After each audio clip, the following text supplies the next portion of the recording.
تجھے کس چیز کا مان ہے؟ میں بھی نوکر ہوں، تو بھی کنیز ہے۔ تو جن کو اٹھاتی ہے میں ان کو گود میں بٹھاتا ہوں، تو ان کو سلاتی ہے میں ان کو کھلاتا ہوں۔ تجھے اماں کہتے ہیں، مجھے نانا کہتے ہیں۔ عزت میری بھی کم نہیں ہے، لہجے میں تھوڑی برابری لے کے آ۔ ایک سطر میرا جی چاہتا میں اپنے کفن پہ لکھواؤں بی بی کی، قبلہ کتنا خوبصورت جملہ کہا میری بیوی نے۔ بیوی نے کہا سلمان کتنا تعارف بڑھاتا جائے گا، تو شام تک میرے ساتھ مباحثت کرتا رہے، فخر کرتا رہے کہ تیرے پاس یہ اعزاز ہے، میں بتاؤں میرے پاس یہ اعزاز ہے، تیرے پاس وہ اعزاز ہے، میرے پاس وہ اعزاز ہے۔ ایک جگہ پہ آ کے سلمان تو جھک جائے گا، تجھے سجدہ کرنا پڑے گا کہ فضا یہاں آ کے تیرا تعارف بڑھ گیا ہے۔ اس نے کہا فضا مجھے وہ تعارف تو بتا جس کی وجہ سے تیری فضیلت سلمان سے بڑھ گئی ہے۔ فضا نے کہا اس سے بڑی فضیلت فضا کی کیا ہوگی؟ جس کا چہرہ میں دیکھتی ہوں اس کا خدا کے علاوہ کوئی نہیں دیکھتا۔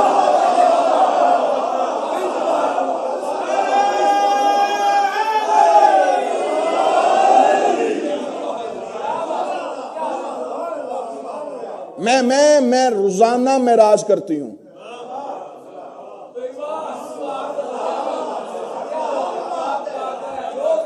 میری روزانہ معراج ہوتی بھی بغیر پردے کے۔ اب مشکل گفتگو ہے سرکار، جمال توحید کا نام ہے سیدہ۔ یہ مجلس حسین ہے تو یہ مجلس حسین اس عزاداری کا وعدہ کیا ہے اللہ نے، بقا کی ذمہ داری بھی اللہ کی ہے۔ کوئی شیعہ یہ نہ سمجھا کرے کہ ہماری وجہ سے عزاداری ہے، ہماری وجہ سے عزاداری نہیں، ہم عزاداری کی وجہ سے۔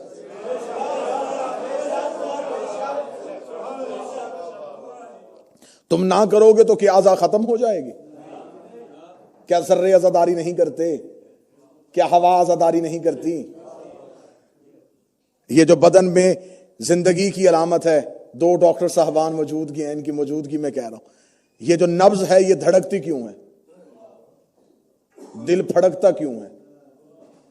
ہر سانس میں ماتم کی صدا ہے۔ لفظ لہو ہو گیا، میں دوبارہ کہہ دیتا ہوں، نبض اپنی جگہ سے پھڑکتی ہے، دل دھڑکتا ہے۔ یہ نبض اور دل زندگی کی علامت ہے۔ ان میں روانی کیوں نہیں؟ دھڑکن کیوں ہے؟ دونوں کا دھڑکنا ماتم کی علامت ہے۔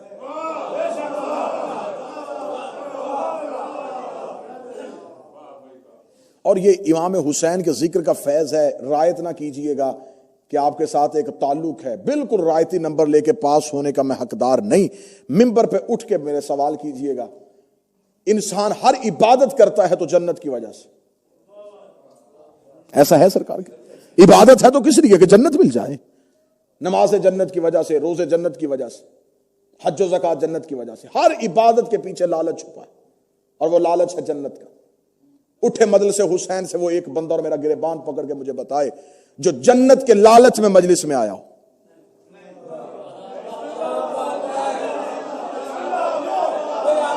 جی سرکار،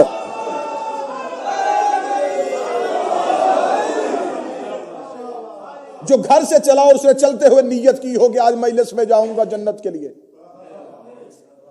اب میں جملہ کہوں گا، آپ سطر وصول کیجئے گا جتنے ذہنی طور پہ بیدار بیٹھے۔ جب انسان گھر سے مجلس کے لیے نکلتا ہے، جو چیز رستے میں آتی ہے اسے جنت کہتے ہیں۔ مجلس حسین کو جانے والی گلی کا نام جنت ہے۔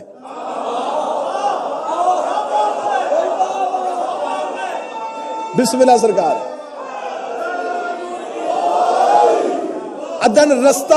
ادن رستہ ہے مجلس حسین کا۔ جنت وہ دروازہ ہے جہاں سے مجلس کی گلی کھلتی ہے۔ وہ پاک پتن میں ہے نا بہشتی دروازہ۔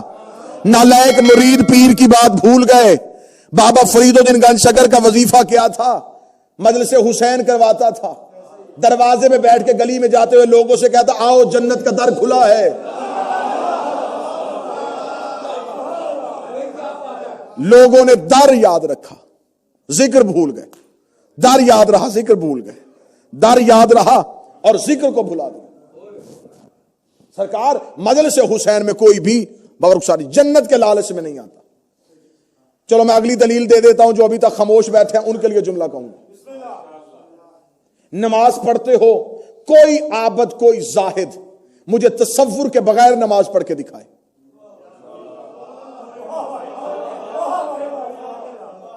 جاؤ بڑے سے بڑے عابد کو لے کے آؤ، عبادت گزار کو جس کی نماز شب بھی قضا نہ ہو، اس کے سر پہ قرآن رکھ کے پوچھو کہ تیری ایک نماز بغیر تصور کے ہو۔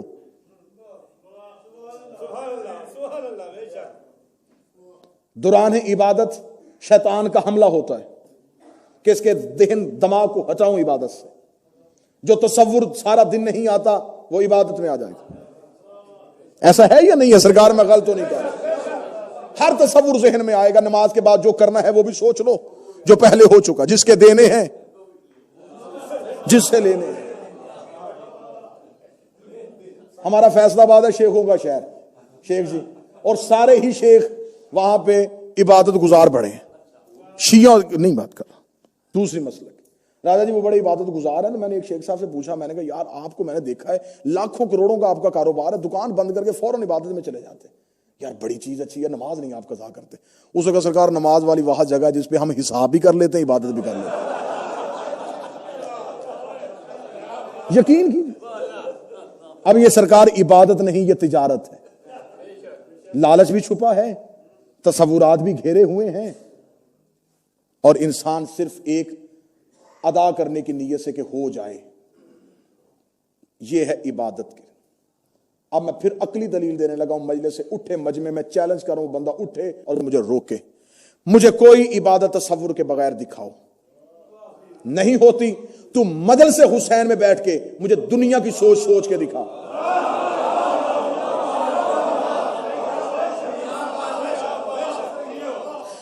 اس دروازے سے باہر تمہیں فکر تھی، یہ کرنا ہے، یہ خوف خطرہ ڈر پریشانی اس دہلیز سے باہر، تو اندر آ کے صف حسین پہ بیٹھ گیا۔ اب ذہن ہے فضائل علی کے تعاقب میں، انتظار ہے مصائب حسین کا۔ یہاں بیٹھ کے نہ تجھے بچوں کی ہوش آ رہی ہے، نہ تجھے دکان کی فکر ہو رہی ہے، نہ تجھے گھر کا خوف ہو رہا ہے، نہ تجھے کوئی ڈر ہے، نہ کوئی خطرہ ہے۔ جہاں کوئی بھی چیز نہ گھیرے اسے جنت کہتے ہیں۔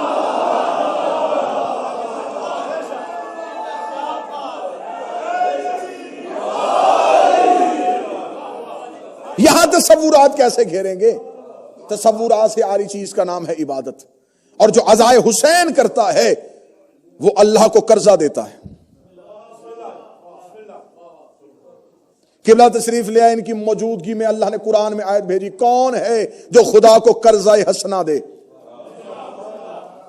آیت ہے قرآن میں، قبلہ میں ٹھیک کہہ رہا ہوں، آیت ہے قرآن میں، کون ہے تم میں سے جو خدا کو قرض حسنہ دے؟ خبر تھی خدا کی کہ لوگوں نے اس چیز کو عبادت میں لے جانا ہے۔ خدا نے ایک اور جگہ پہ ایک اور آیت بھیجی، کون ہے جو نماز قائم کرے اور پھر خدا کو قرضہ بھی دے؟ قرض حسنہ دے۔ نماز خدا کو دینے والا قرض نہیں نہ۔ میں اس کی ایک مثال دے دیتا ہوں۔ سرکار آپ بجلی کا جو بل دیتے ہیں وہ آپ گورنمنٹ کو قرضہ نہیں دیتے۔ بجلی کا بل وصول ہونے کے بعد وہاں سے آپ کو شکریہ کا لیٹر نہیں آتا، وہ آپ کے واجبات تھے، لکھا بھی ہوتا ہے واجب الادا، یہ واجب تھے تو نے ادا کر دیے۔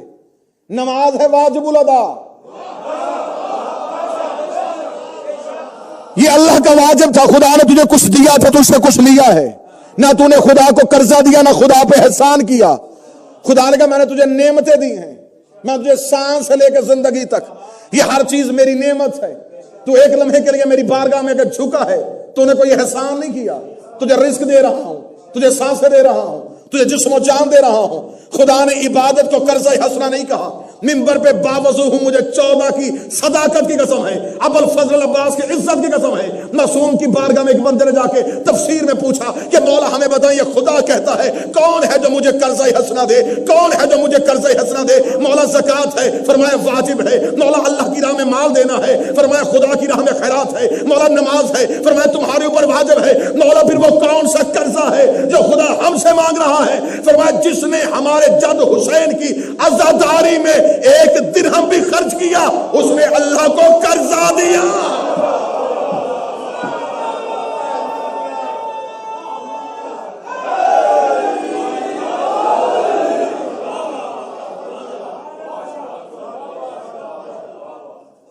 کیونکہ خدا نے وعدہ کیا تھا کہ تو نے میرا ذکر بلند کیا، میں نے تیرا ذکر بلند کرنا۔ یہ جو حلقے حسین سے قرآن کی تلاوت ہو رہی تھی، آواز بنتی ہے پھیپھڑوں سے، منہ سے ظاہر ہوتی ہے، جہاں سے آواز نکلتی ہے حسین کی وہ چیز کربلا میں تھی۔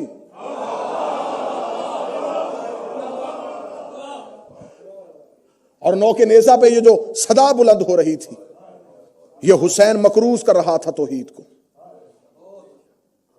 میں بغیر سر کے طرف ذکر بلند کر رہا ہوں۔ اس صدا کو، اس ذکر کو دے کے خدا نے کہا تو نے میرا ذکر بلند کیا ہے، اب میں تیرا ذکر بلند کروں گا۔ یہ عزادار یہ امام حسین در حقیقت وہ قرضہ ہے توحید کا جو اللہ مومن کے ذریعے سے ادا کرتا ہے۔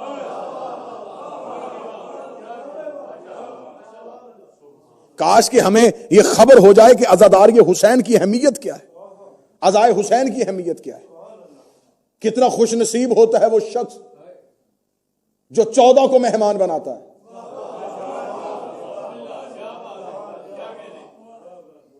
وہ اور کسی عبادت میں شریک نہیں، عزادار یہ حسین میں شریک ہے۔ اور یہ بات میں پھر دوبارہ کھول کے کہہ دوں، کوئی بندہ نہیں یہ سمجھے کہ ہماری وجہ سے عزاداری ہے، ہماری وجہ سے عزاداری نہیں، ہم عزاداری کی وجہ سے، جیسا کہ یہ رسول کے دادا عبد المطلب کا عقیدہ تھا جب آ گیا تھا ابرہہ کعبے کو گرانے کے لیے۔ یہ یمن کا بادشاہ تھا، ابرہہ نام نہیں، یمن کے ہر بادشاہ کو ابرہہ کہتے تھے، جیسے کہ افریقہ کے ہر بادشاہ کو نجاشی کہتے تھے، مصر کے ہر بادشاہ کو فرعون کہتے تھے۔ ایسے ہی یہ ابرہہ بادشاہ تھا، اس نے یمن میں ایک خانہ کعبہ بنا لیا تھا، اس نے یمن میں اس کعبے کی نقل بنا لی تھی، بالکل اسی طریقے سے ایک عمارت بنا کے اس نے پہلے سال طواف کروایا تھا اور خود اور وزیروں کے ساتھ طواف کیا، تیسرا بندہ آیا ہی کوئی نہیں۔ ہاں اگلے سال اس نے پھر کہا کہ اس اللہ کے گھر میں تو غریب ہی طواف کرتے ہیں، اس نے یمن کے رہنے والوں کو کہا کہ اس گھر کا طواف کرو۔ یہ سمجھ رہا تھا کہ دونوں ایک جیسے ہو گئے۔ آسان کر دیتا ہوں، یہ سمجھتا تھا کہ کچھ فرق نہیں ان دونوں میں، لیکن اس ملعون کو یہ نہیں پتا تھا کہ اللہ کا بنایا اور ہوتا ہے، بندوں کا بنایا اور ہوتا ہے۔ یہ اپنے بنائے ہوئے گھر کے طواف کے چکر میں تھا۔ اسے خبر ہو گئی کہ جب تک حقیقت زندہ رہے گی جھوٹ کے قریب کوئی آئے گا نہیں۔ یہ حقیقت کو گرانے کے لیے مکہ کی طرف چل پڑا۔ اس نے وہاں پہ جا کے جب کہا کہ عبد المطلب کے اونٹ پکڑو کہ پہلے متولی کو بلایا جائے، کعبہ کی چابی پڑی ہوتی تھی رسول کے دادا کے گھر میں، متولی کعبہ یہ تھے سرکار حضرت عبد المطلب آئے، اسے کہا میں تمہارے اللہ کا گھر گرانے کے لیے آیا ہوں، تو اونٹ لینے کے لیے آگے، فرمایا انا رب الابل، اونٹوں کا مالک میں ہوں، گھر کا مالک وہ ہے، مجھے میرے اونٹ واپس کر۔ ہم ہیں عزاداری کی صف بچھانے کے لیے، عزاداری کا وارث موجود ہے۔ ہماری اشتہار میں لکھا دے زیر سرپرستی سرکار قائم آل محمد، یہاں آئے گا ہر کوئی، لے گا وہ جس کو وہ دینا چاہتے ہیں، اور انہیں اس کے گھر میں شرط ایک ہے، یہاں ماننے کے لیے امیر ہونا شرط نہیں، بہت بڑا عبادت گزار ہونا شرط نہیں، یہاں عقیدے کی شرطیں ہیں۔ یہاں معرفت کی شرطیں ہیں. یہ دینے پہ آئے تو ایک رات میں حر کو عزت دے دیں, بے زر کو ابو زر بنا دیں, گناہگار کو حر بنا دیں. انہیں ماننے کے لیے حلالی ہونا ضروری ہے. میں کبھی بھی ممبر پہ اس بحث میں نہیں جاتا, لیکن کیونکہ اب ممبر پہ گالم گلوچ کا سلسلہ شروع ہو گیا, اس ممبر کی یہ تہذیب نہیں کہ یہاں سے ہم کسی کو گالی دے, کیونکہ پاک ممبر ہے, یہاں سے کسی کے حسب نسب کا فیصلہ ایسے نہیں. بہت غلط طریقے سے نبی کی حدیث کی تفسیر کی گئی. یہ حدیث موجود ہے اور بالکل سند کے ساتھ موجود ہے کہ اے علی تجھ سے محبت وہ کرے گا جو حلالی ہوگا, تجھ سے دشمنی وہ کرے گا جو حرامی ہوگا. دراصل ہمارے ہاں اس معیار کو سمجھا نہیں گیا. میں وضاحت کرنا چاہوں گا سرکار, کیونکہ یہ عقیدہ بہت ضروری ہے. قبلہ اس کی وضاحت بڑے غلط انداز سے ہو رہی ہے. جب ممبر سے یہ جملے کہے جاتے ہیں تو ہم سے سوال ہوتا ہے کہ کیا یہ گالی نہیں؟ اگر یہ گالی ہے تو ممبر پہ کیوں؟ یہ رسول کی تہذیب تو نہیں. اگر تہذیب رسول نے, پھر رسول نے کہا کیوں تھا؟ وجہ کیا ہے؟ 3 چیزیں ہوتی ہیں, ایک ہے جسم, ایک ہے روح, ایک ہے نفس. جسم, روح, نفس. آج کوئی عیسائی اسی امام بارگاہ میں آئے, وہ کہے دی میں مسلمان ہونا چاہتا ہوں, میں اسے یہ نہیں کہوں گا کہ پہلے غسل کر, اسے فوراً کلمہ پڑھایا جائے گا. تھوڑی دیر پہلے وہ کافر تھا, کلمہ پڑھا, پاک ہو گیا. صرف اس نے زبان سے اقرار کیا لا الہ الا اللہ, جسم پاک. ٹھیک ہے سر. محمد رسول اللہ پڑھا, روح پاک.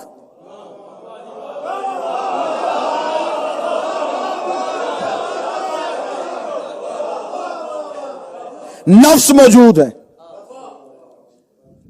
اب اس نفس کے وزن کا میں آپ کو کیا بتاؤں سرکار, سنیے. اور جس کی اب گواہی دینی ہے وہ ہے نفس اللہ بھی, نفس الرسول بھی, وہ رسول کا نفس بھی ہے, توحید کا مظہر بھی ہے. اب ہے رسول کی حدیث میں دکھانے کے لیے تیار. رسول نے فرمایا علی کی محبت نفوس کو پاک کرتی ہے, اور رسول کو بھیجا گیا تھا نفسوں کو پاک کرنے کے لیے. یزکیہم, تاکہ تو نفوس کو پاک کرے. یہاں رسول بدن پاک کرنے نہیں آیا. بات مشکل چھڑی ہے, یہ میرے ہاتھ جڑے ہوئے ہیں. رسول جسم پاک کرنے نہیں آیا, رسول نفس پاک کرنے کے لیے آیا تھا. اب مجھ سے ممبر میں سوال کرو پھر یہ حلالی اور حرامی کا تصور کیا ہے؟ قبلہ موجود نہ ہوتے شاید میں جملہ نہ کہتا. ان کی تائید میرے جملے کی دگنی تائید ہو جائے گی. جب نکاح کا نکاح پڑھتا ہے تو وہ نکاح پڑھتے ہوئے یہ سیغہ جاری نہیں کرتا کہ میں تیرے جسم کا نکاح کر رہا ہوں, میں تیری روح کا نکاح کر رہا ہوں. زوجت نفسی, میں تیرے نفس کا نکاح کر رہا ہوں. اس کا مطلب نکاح جسم کا نہیں ہوتا, نکاح نفس کا ہوتا ہے. نفس پاک ہوتا ہے علی کی ولایت سے. اب مجھے بتا, جب نفس ہی پاک نہیں, اولاد حلالی ہوگی کہ حرامی ہوگی؟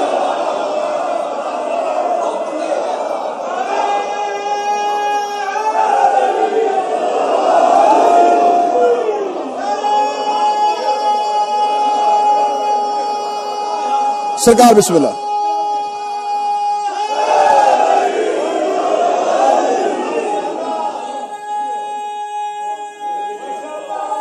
سرکار بسم اللہ. نکاح ہوا ہے نفس کا پاشا جی, اور نفس پاک ہونا ہے علی ولی اللہ سے. اب جب نفس ہی پاک نہیں, اگلا جملہ میں کہوں گا تمہارا عقیدہ جھوم کے جا کے نجف کی دہلیز کو چومے گا. موت جسم کو نہیں آتی,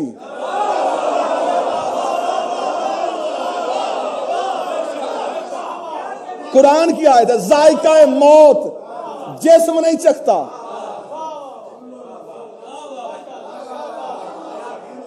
نفس چکھتا ہے. پھر نفس چکھنے کے بعد فیصلہ کرتا ہے کہ روح پاک ہے یا بد ہے.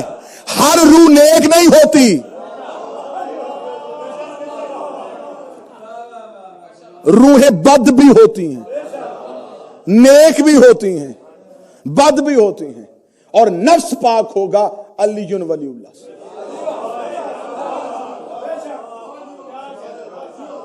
بیماریاں بھی تین، علاج بھی تین۔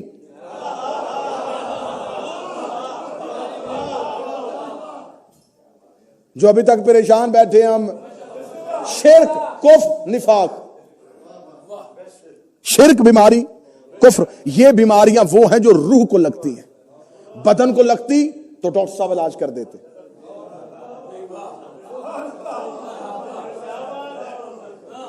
میں تو یہاں ایک ہی علاج کو جانتا ہوں، پیراسیٹامول۔ ٹھیک ہے سر، ویسے بیماریاں تین، شرک، یہ بیماریاں راجہ جی بدن کی بیماریاں ہیں، اور رخسار شاہ جی یہ ہیں روح کی بیماریاں۔ روح بیمار ہوتی ہے سردی لگنے سے نہیں، روح بھی بیمار ہوتی ہے۔ روح، شرک، کفر، نفاق، تین بیماریاں لگتی ہیں۔ خدا نے علاج بھی تین رکھے۔ لا الہ الا اللہ کا انجیکشن لگواؤ، شرک ختم۔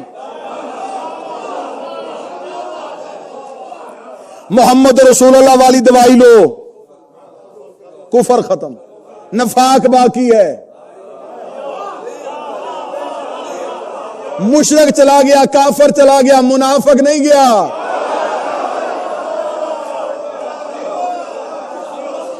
خطرہ کافروں سے نہیں، منافقوں سے ہے۔ منافقت سینوں میں چھپ جاتی ہے، شرک ظاہر کرنا پڑتا ہے، کفر ظاہر کرنا پڑتا ہے، منافقت سینے میں چھپی رہتی ہے۔ اور قرآن میں پوری سورت بھیجی ہے اللہ نے، منافقون جمع کا سیگا، اطلاق کم از کم 3 پہ۔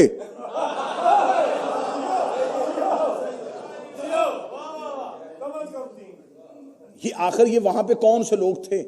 منافقت کیسے ظاہر ہوتی ہے؟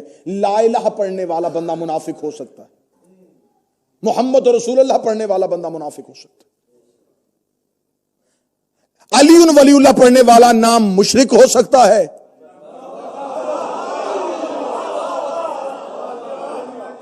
نہ کافر ہو سکتا ہے۔ دین کی پہلی کلاس کا نام علی ولی اللہ نہیں، آخری کلاس کا نام علی ولی اللہ۔ مکہ میں لا الہ الا اللہ، مدینہ میں محمد رسول اللہ، جب سب کچھ ہو گیا